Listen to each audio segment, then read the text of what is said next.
Vamos lá, galera. Ó, segundo bloco aqui da nossa aula de pontuação mega importante.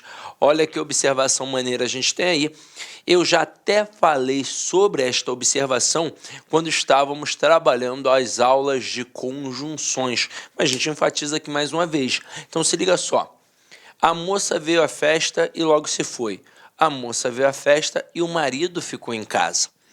Neste momento, repare que na primeira frase, este indica soma. Agora, repare que na segunda frase, este também indica soma.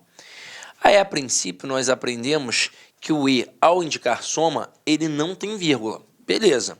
Agora, ele não tem vírgula se ele liga orações com sujeitos idênticos. É o que acontece na primeira frase. A moça veio à festa e logo se foi. Quem é o sujeito da primeira oração? Quem é o núcleo do sujeito? Moça. Quem é o núcleo do sujeito da segunda oração? Moça.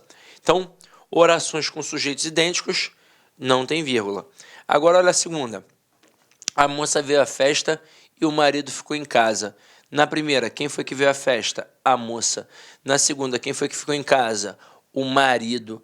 Então, neste momento, eu tenho um indicando soma, mas eu tenho sujeitos diferentes. E aqui entra o que a gente chama de vírgula facultativa. Eu chamei a atenção na hora que a gente estava na aula de conjunções e vou chamar a atenção agora. Eu tenho visto na internet assim, ó, sujeitos diferentes, taca a vírgula. Galera, isso faz, pelo menos eu penso assim, faz você pensar que aquela vírgula é o quê? Obrigatória, não é, caramba? Pô, sujeito diferente taca a vírgula? Não, sujeito diferente faz o que você quiser, ué. A vírgula é o quê? Facultativa. Então, dizer sujeito diferente taca a vírgula parece que ali tem uma obrigatoriedade das vírgulas e não existe obrigatoriedade da vírgula, nenhuma. Aqui a vírgula é facultativa. Quando a vírgula seria obrigatória antes do e? Se não indicar soma. Se indicar, por exemplo, oposição ou explicação. Pedro malhou e não ficou sarado. Se ele malhou, esperava-se que tivesse ficado o quê? Sarado. Mas não ficou, porém não ficou, todavia não ficou. Este ele não indica soma, ele indica uma oposição. Se fosse um mais aqui no lugar dele, nós não tacaríamos uma vírgula? Tacaríamos. Então aqui essa vírgula é obrigatória. Eu digo assim, faça isso e vai se dar bem.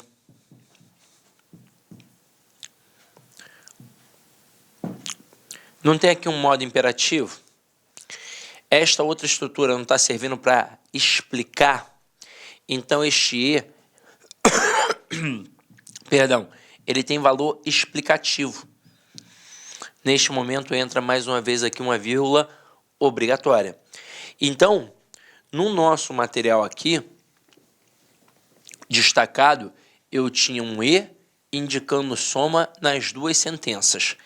Quando indica soma e tem sujeitos idênticos, não pode ter vírgula de jeito nenhum. E quando são sujeitos diferentes, a vírgula é facultativa. E o que isso significa? Que a sua retirada ou inserção não atribui prejuízo gramatical nem alteração de sentido. Agora, quarta observação. A vírgula e o etc. O que é o etc? O etc, na verdade, é uma abreviação latina de etc ou etc. Tanto faz, até porque o latim se ramifica. Na verdade, essa expressão significa entre outros. Só que na prática mesmo, significa e outros. E outros. E outros. Então, quando a gente faz um módulo de redação discursiva, a gente pede para o aluno não colocar o etc. no texto dele.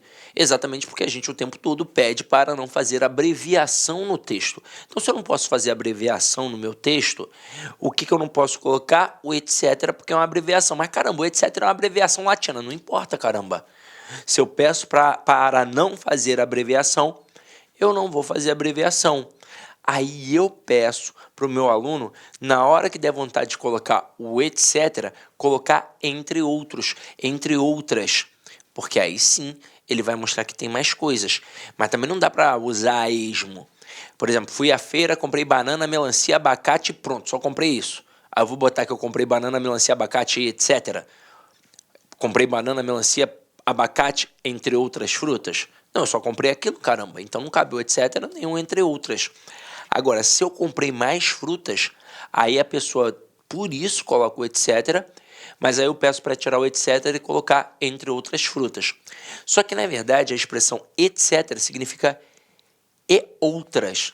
É como se eu dissesse assim, pintamos paredes, tetos, pisos e outras coisas, e outros elementos. Então, o etc. ele já tem o e. E se ele já tem o e, eu não boto a vírgula. Não coloco. Agora, esse etc. não vale lá na dissertação do concurso público, mas ele vale em qualquer outro local. Ah, vou fazer meu TCC. Caramba, ele vale, ele pode. Então ele vai entrar. Agora, não coloque vírgula antes dele. Mas muito cuidado. Porque se você pegar a gramática, por exemplo, pode pegar a gramática do Celso Cunha, do Bechara, do Rocha Lima, do Manuel Pinto Ribeiro, do Said Ali, de vários outros, e você vai observar que ele ensina que não é para colocar vírgula, mas lá vem vírgula, antes de vários exemplos que ele sai dando. Você pode ter certeza que lá na gramática do Bechara, não foi o coitado do Bechara que botou a vírgula, foi o editor. Na hora que foi fazer a edição, o editor olhou assim, e caraca, tá faltando a vírgula. Pá! É um hábito. O cara tem o hábito de colocar a vírgula antes do etc. Mas antes do etc, ó, não cabe o quê? Vírgula. E na prova do concurso, Sidney? Ora, vale o que o gramático está explicando. Não tem vírgula. Se eu colocar uma vírgula ali, eu tenho um prejuízo gramatical. E pronto, acabou. Agora, continuando. Vírgula e o quê? Vamos lá. Vamos olhar os exemplos. Essas duas primeiras frases. Todos viram que a água acabou e o professor pediu que todos fizessem silêncio. Reparem que este que nas duas construções é o que a gente chama de conjunção integrante. Tanto que dá para pegar toda a oração, a qual que encabeça aqui, ó, e substituir pela palavra isso. Dá para dizer, todos viram isso, dá para dizer, o professor pediu isso. E aí, neste momento, eu mato que aqui eu estou diante de uma oração subordinada, substantiva, encabeçada pela conjunção integrante. E quando eu tenho uma conjunção integrante, eu não posso ter vírgula, nem antes dela, nem depois dela, pois teoricamente eu estaria separando o sujeito de um verbo ou um verbo de um complemento. É por isso que a gente não tem vírgula ali na hora que a gente coloca uma conjunção integrante. Olá, meus amigos, com licença, estou interrompendo a sua aula, mas é para dar um recadinho muito importante para você. Ah, professor, aonde que está, professor, o PDF dessa videoaula? Gente, atenção, o PDF dessa videoaula, ela se encontra lá no nosso site, né? Lá com o curso, tem um link aqui embaixo da aula, né? Só que é o seguinte, né? Esse PDF, a gente pede aí uma pequena contribuição por parte aí do nosso seguidor, do nosso aluno, de R$ 29,90. Por quê? Porque a gente tem cursos aqui na sala de concurso, né? Então, todos os PDFs, PM Bahia, de todas essas videoaulas que a gente está disponibilizando, mais o Personal Coach, que é a nossa ferramenta pedagógica, meta todo dia, você tem meta, você sabe que você vai estudar, a gente vai ranquear você, a gente vai monitorar o seu desempenho no site por apenas R$ 29,90. Bacana? Então, clica aqui embaixo. E aproveitando, nós temos também o nosso super aulão de véspera aqui da Lá Concurso, que custa apenas R$ 49,90. Bacana? Fui, boa aula, tchau! E isso vale para muitas expressões. Eu antigamente corrigia muita redação e eu via muito aluno fazendo assim, ó, cabe salientar que, vírgula. É importante frisar que, vírgula. Galera, este aqui é uma conjunção integrante, ó. Cabe salientar isso. É importante frisar isso. Então, não cabe a vírgulazinha ali, tá? Então, ó, eu não posso colocar vírgula nem antes da conjunção integrante, nem depois da conjunção integrante. A não ser que apareça uma estrutura intercalada. Por exemplo, todos viram que, vírgula, na semana passada, vírgula, a água acabou. Aí vale. Aí eu consigo. O professor pediu que, vírgula, na aula passada, vírgula, todos fizessem silêncio. Aí pode. Então, eu posso colocar somente se aparecer uma estrutura intercalada. E, ó, 2 vírgulas, até, ó, para isolar a estrutura intercalada. Se não for o caso, uma vírgulazinha só aqui, ó, não pode de jeito nenhum. E aí, continuando. Restrição. Os alunos que foram aprovados não farão prova final. Galera, aqui eu não coloco a vírgula com a intenção semântica. Pá, intenção semântica. Neste momento, observe que este que é um pronome relativo e que está fazendo referência ao termo anterior, alunos. Inclusive, nós vimos isso na aula, aliás, se você ainda não viu, você vai ver na aula de orações subordinadas. Quando o pronome relativo faz referência a uma estrutura plural, ela pega um conjunto de vários elementos e restringe, pega alguns desse conjunto. Então, quando eu digo os alunos que foram aprovados não farão prova final, significa que apenas alguns foram aprovados. Consequentemente, apenas estes alguns que foram aprovados não farão prova final. Logo, significa que tem aluno que não foi aprovado ainda e, consequentemente, fará o quê? A prova final. Mas isso é uma ideia de restrição. Quando é que isso surge? Quando o que é um pronome relativo e encabeça o que a gente chama de oração subordinada adjetiva. Nos exemplos com que conjunção integrante, nós tínhamos orações subordinadas substantivas. Se a gente fosse até dar a função sintática, quem vê, vê alguma coisa, quem pede, pede alguma coisa. Seriam orações subordinadas substantivas objetivas diretas, as duas. Agora aqui, se for encabeçado por um pronome relativo, eu tenho uma oração subordinada adjetiva. Se não tem vírgula, é uma oração subordinada adjetiva restritiva, que exatamente tem esse valor de restrição, de limitação, de afunilamento. Agora, e quando vem a explicação ou generalização? Os alunos que foram aprovados não farão prova final. Neste momento, observem que eu coloquei a estrutura entre vírgulas. Toda estrutura entre vírgulas, na língua portuguesa, pode ser, ó, pá, retirada. Então, a estrutura explicativa entre vírgulas, ela pode ser retirada. Isso mostra que agora a oração principal sozinha faz sentido. O que antes não fazia, ó. Os alunos não farão prova final. Que alunos? Seria mais ou menos assim, que alunos? Ah, os que foram aprovados. Ah, porque tem aluno aqui, ó, que não foi aprovado não, hein? Agora, os alunos não farão prova final. Porra, que maneiro. Ou seja, significa que todos os alunos passaram.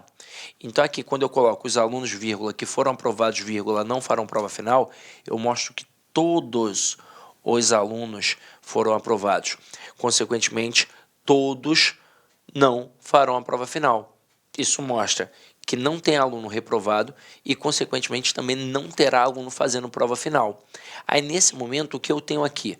Este que é um pronome relativo. Está fazendo referência ao termo anterior, alunos, pois quem foi aprovado? Os alunos. Então, eu tenho uma oração subordinada adjetiva explicativa. Semanticamente, é muito diferente? Absurdamente diferente. Então, restrição é uma coisa, explicação é outra. Se eu retiro ou insiro as vírgulas, eu mudo alguma coisa? Mudo o valor semântico. Prejuízo gramatical não tem de jeito nenhum. O que existe aqui é uma alteração de sentido. Pode ver que as bancas, quando cobram que a retirada da vírgula vai atribuir alguma alteração de sentido, pode ter quase certeza. Em totalidade, quase, ele está trabalhando ali com orações subordinadas adjetivas. E aí você tem que saber que sem a vírgula é uma ideia de restrição e com as vírgulas é uma ideia de explicação.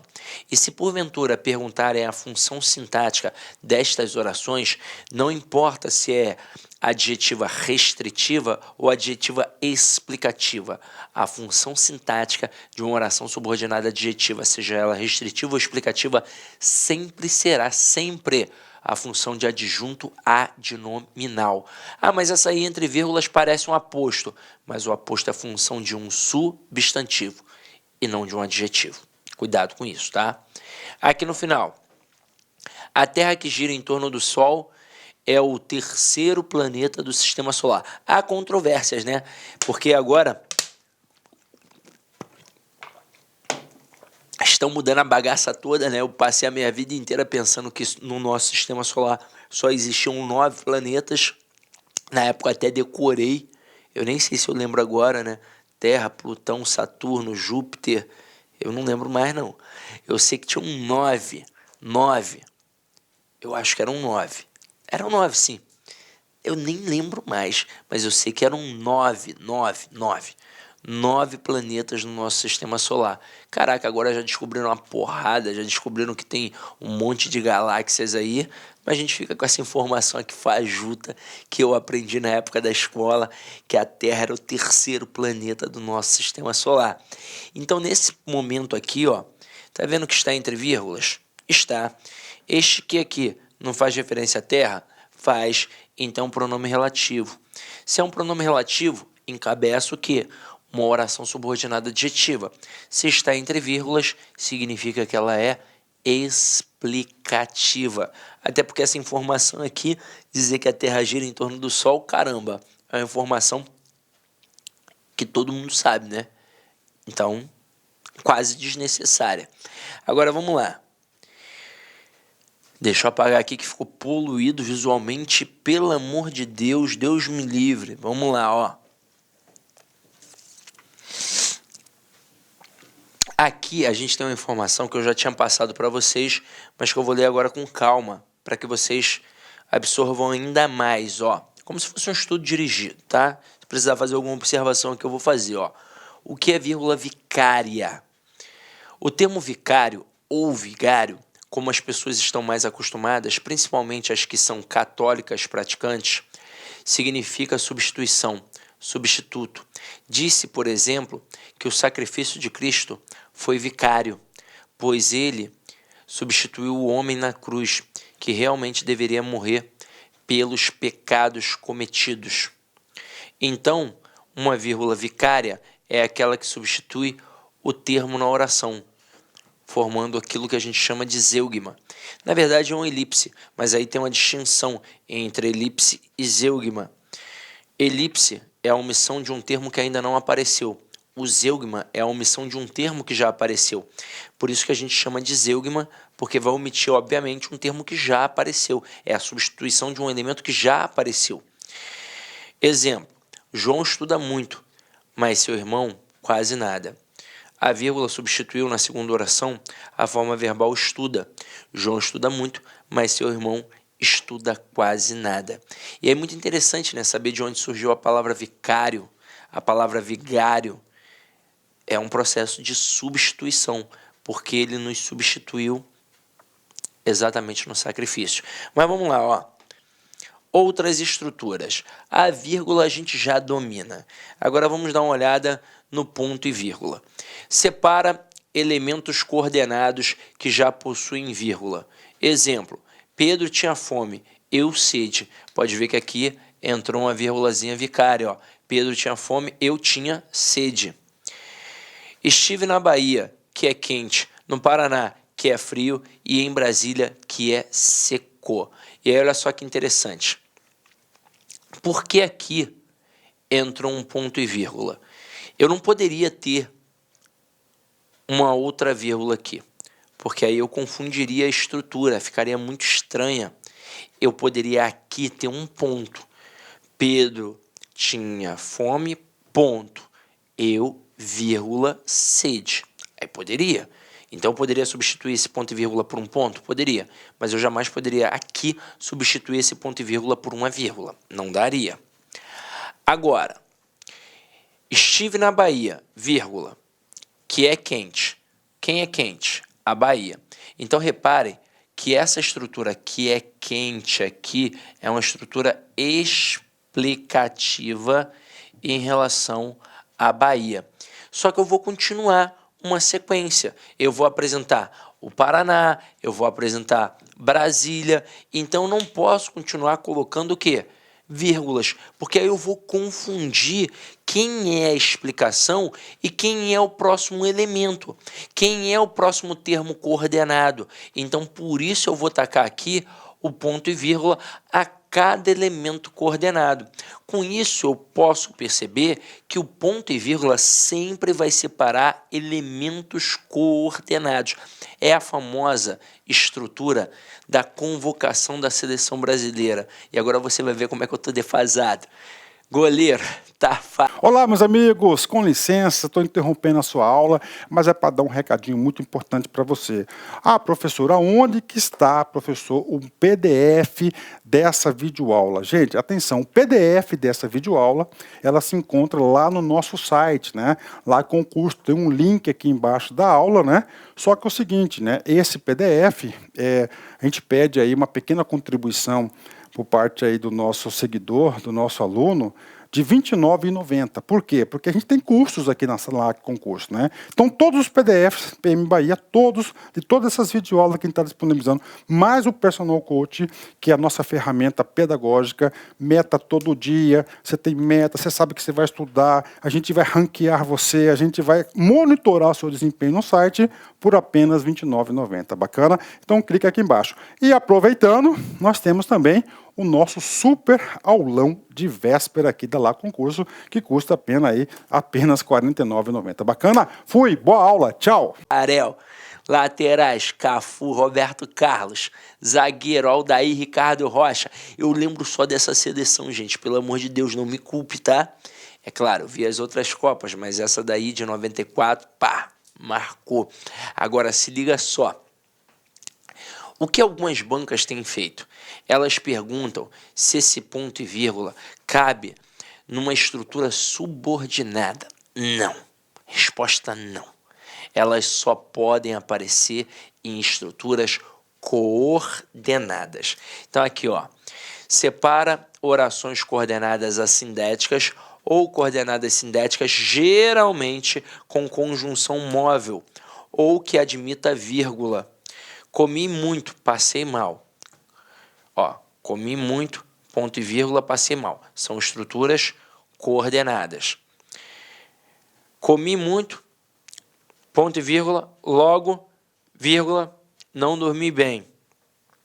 Comi muito, ponto e vírgula, continuo com fome, porém. Então aqui, tanto faz se o cara vai colocar a conjunção ou não. Ele pode simplesmente colocar o ponto e vírgula e fazer com que sejam coordenadas assindéticas. Se é coordenada, cabe o ponto e vírgula. Agora, quando é que não cabe o ponto e vírgula? Quando forem subordinadas. E, hipótese alguma, eu vou poder colocar o ponto e vírgula em estruturas subordinadas. E é isso que cai em prova. É isso que o avaliador tenta para poder te derrubar, tá? Agora, continuando aqui a pegada, galera. Se liga só nessa parte aqui, ó. Travessão, parênteses, 2 pontos. A intenção dessas estruturas é sempre dar um destaque a algum elemento ou a uma enumeração de elementos.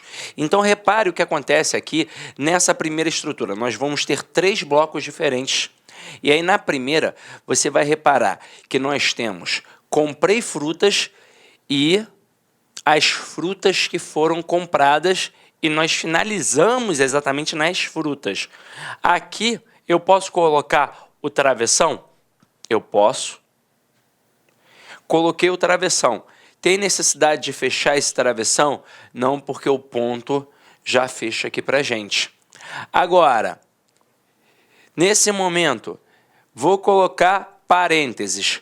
Se abre parênteses, tem que fechar parênteses. Beleza. Abri aqui, fechei aqui. Show. Antes do ponto, com certeza. E agora, os 2 pontos. 2 pontos, a mesma coisa. Eu vou abrir e o próprio ponto já se encarrega de fechar. Então, daqui, o único que necessariamente eu tinha que abrir e fechar era o travessão. Agora, na próxima a gente tem uma estrutura intercalada. E se é uma estrutura intercalada, eu já não tenho como colocar os 2 pontos, porque necessariamente os 2 pontos não tem como abrir e fechar. Não tem como fazer isso. Eu posso abrir e fechar o parênteses, que obrigatoriamente eu tenho que fazer isso. Eu posso, inclusive, abrir e fechar o travessão em destaque, mas os 2 pontos não. Então, aqui agora vai entrar o travessão na primeira e eu vou fechar com um travessão. Então, eu posso dizer, comprei frutas. Quais são as frutas? Morango, peras e uvas para mim, porque eu tive a condição de abrir e fechar esses parênteses, esses travessões, perdão. Porque neste momento é como se essa estrutura fosse destacada e isolada de fato, como se eu dissesse apenas comprei frutas para mim. Agora na próxima, mesma situação, eu vou abrir e fechar, só que agora os parênteses. Então, comprei frutas, abre parênteses, morangos, peras e uvas, fecha parênteses, para mim. Agora, na próxima, comprei frutas, morangos, peras e uvas, o que fez a alegria de mamãe. Neste momento, eu também não tenho como colocar os 2 pontos, porque ele vai dar uma enumeração, mas não vai ter a finalização da enumeração. É uma estrutura que está aqui intercalada, então eu só tenho a oportunidade de botar ou parênteses ou travessão. Então vamos lá, comprei frutas, pum, travessão, fecha a travessão aqui, já que a estrutura não é fechada, ela é intercalada. Agora, mesma coisa aqui, ó, comprei frutas, abre parênteses, fecha parênteses e pronto, e acabou. Agora, você deve estar se perguntando, mas professor, é possível eu ter o travessão e a vírgula? É possível uma estrutura assim, uma vírgula depois do travessão? Então, para você saber se aquela vírgula está certa ou errada, basta você retirar, ó, tudo que tem dentro ali daqueles travessões, daquela estrutura intercalada. E aí você vai observar que vai ficar assim, ó, comprei fruta, vírgula, o que fez a alegria de mamãe. Então, se essa estrutura agora, sem essa enumeração aqui, está correta, não tem problema nenhum a aparição daquela vírgula. Detalhe, essas vírgulas que apareceram dentro das estruturas que a gente destacou, é uma vírgula enumerativa, pois separa elementos de mesma função sintática. E aqui vocês vão perceber que todas essas estruturas, elas têm um valor apositivo. Afinal de contas, é a explicação exatamente das frutas que foram compradas. Então, meus companheiros, é isso aí. Espero ter sanado essa tua dúvida, ó, para fazer exercícios, tá? Tamo junto. Então, vamos fazer aqui essas questõezinhas e aí você já se assusta com o tamanho da primeira questão, porque é isso aí. Na hora que você pega uma questão de pontuação, o perigo é o tamanho da coisa, né? Você olha e já fica meio, meu Deus do céu. Mas não se preocupe, leia com calma, respira fundo e vá adiante. Então, olha aqui, ó. Ele coloca um comando na questão. Vamos direto ao comando. Ele diz assim: a coesão do texto será preservada se o primeiro ponto for substituído por vírgula seguida de letra minúscula. Então, este é o comando. Então, não vou nem me preocupar com o texto todo. Então, vamos lá. Ele diz aqui, ó, para se fazer uma revista de divulgação científica hoje, 3 diretrizes devem ser observadas. Ponto. A primeira é o que queremos dizer e o que temos para dizer em uma revista. A segunda, se temos os meios humanos e financeiros para realizar o projeto. E a terceira se refere à necessidade urgente de ampliar e por aí vai. Então, ele está dizendo que dá para tirar este ponto aqui e colocar uma vírgula. Então, vamos lá. Vou tirar o ponto e vou colocar a vírgula. Em seguida, ele diz que a letra que vem depois tem que ser uma letra minúscula. Ora, se antes a letra era maiúscula por conta do ponto, afinal de contas, obrigatoriamente, a priori, a primeira letra de um período, a primeira letra ali da frase, ela é maiúscula. Aqui agora já não é a primeira letra de um período, é uma letra que veio depois da vírgula. Então, de fato, ela se torna minúscula. Então, vírgula, a primeira é o que queremos dizer e o que temos para dizer em uma revista. Ponto. Aí a segunda, vírgula, não sei o quê, e por aí vai. Então, aqui a troca ficou perfeita. Tirei um ponto e uma letra maiúscula, coloquei uma vírgula e uma letra minúscula. Então, questão 1, certa. Questão 2. Às vésperas do centenário de sua morte, 29 de setembro de 1908, Machado de Assis continua a ser uma presença inquietante.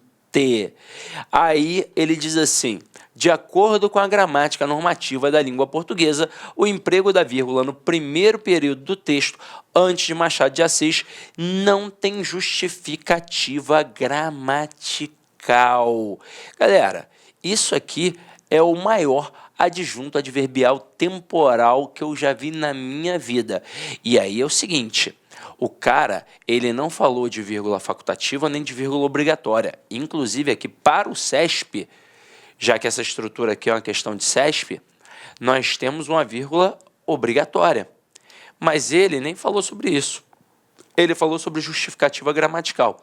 E mesmo que fosse, por exemplo, dentro de uma FCC, que a vírgula é facultativa, mesmo com a adjunta adverbial grandão, ainda assim teria uma justificativa gramatical. Porque a justificativa gramatical para a vírgula é marcar uma adjunta adverbial, até quando ele está na posição original, até quando ele não está deslocado. Então, aqui a questão está errada, porque obviamente tem uma justificativa gramatical, é o adjunto adverbial temporal maior que eu já vi na minha vida. E aí, continuando, ó. Quando se fala em defesa, trata-se da ampla defesa que abrange o direito de recorrer quando a decisão não for favorável.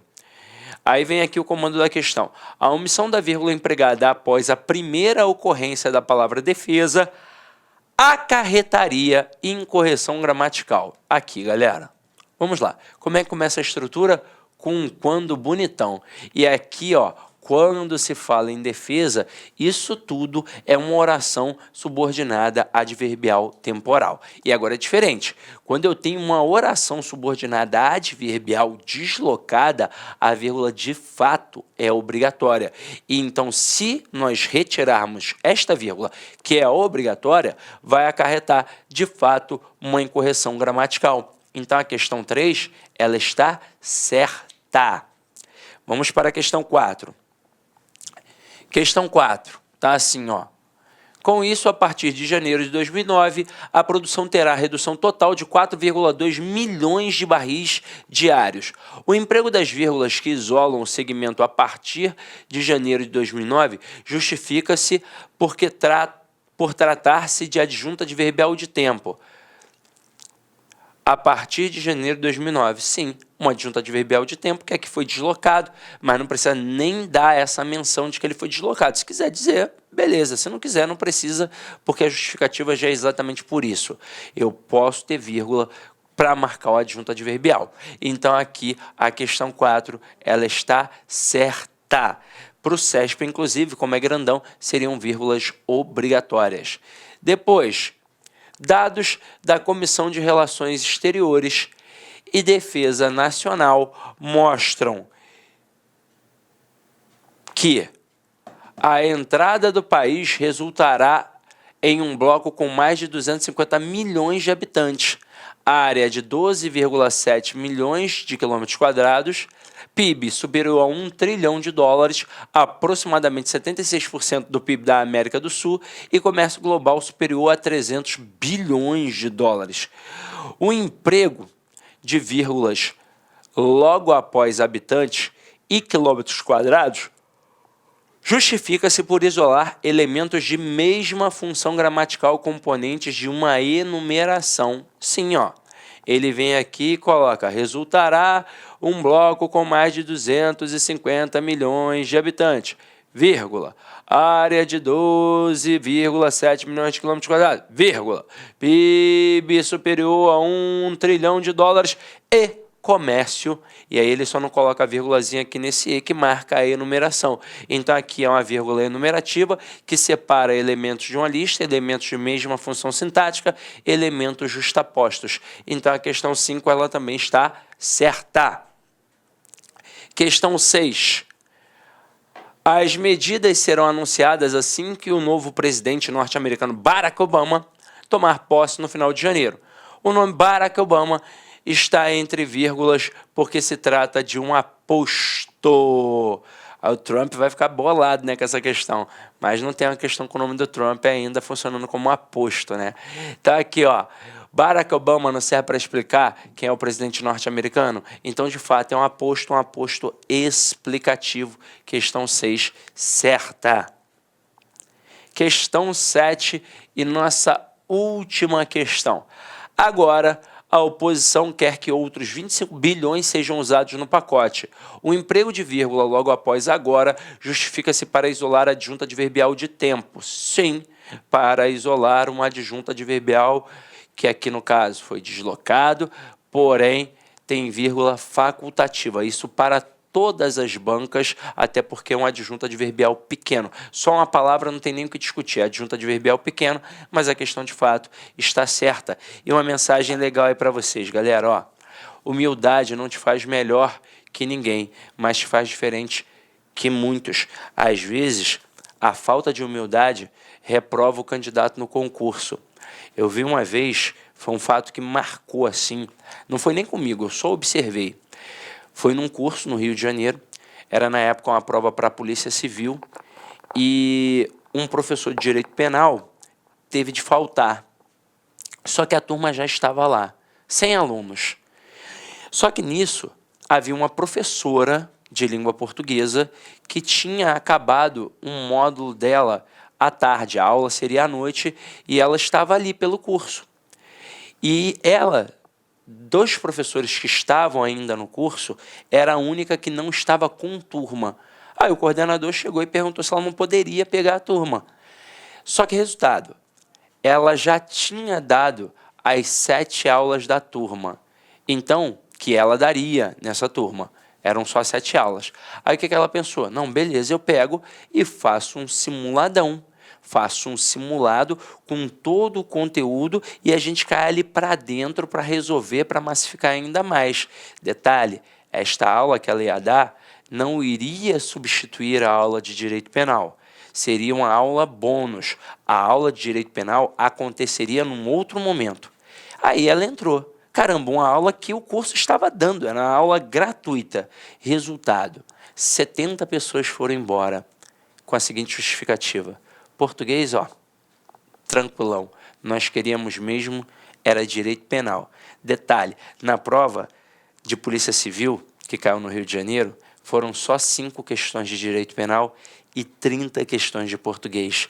E adivinha o que de fato reprovou a galera? O português. Então, não é nem porque foi a minha matéria, não. Nenhuma matéria deve ser depreciada.